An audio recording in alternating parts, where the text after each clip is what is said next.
We're testers.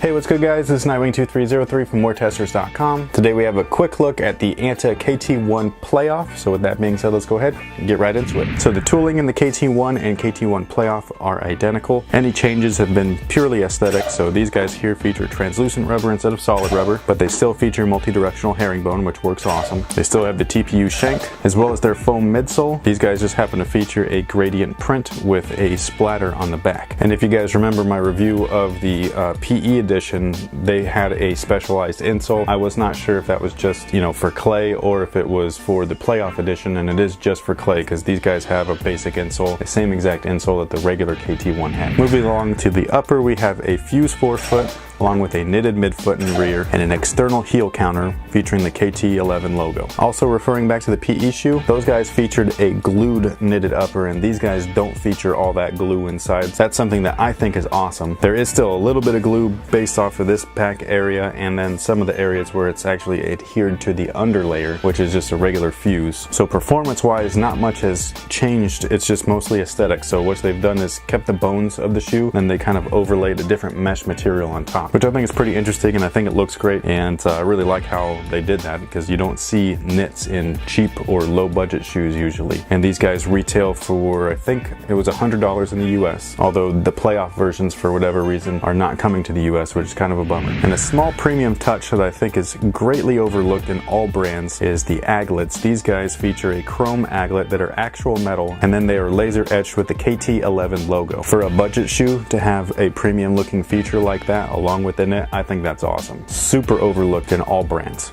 And that pretty much takes care of it. These guys here, in my personal opinion, fit true to size, so whatever size you normally wear, that's what I would get. However, if you are a wide footer, you might want to consider going up half a size because they are very narrow, and for me, I like that, but you might not like it. And that pretty much takes care of everything. Thank you so much for watching. Big thank you to ANTA for sending these out. I really appreciate it. I've been wanting these since I saw them, and I'm glad to have a pair. If you have any other questions, feel free to let me know in the comment section below, and until next time guys, have a good one.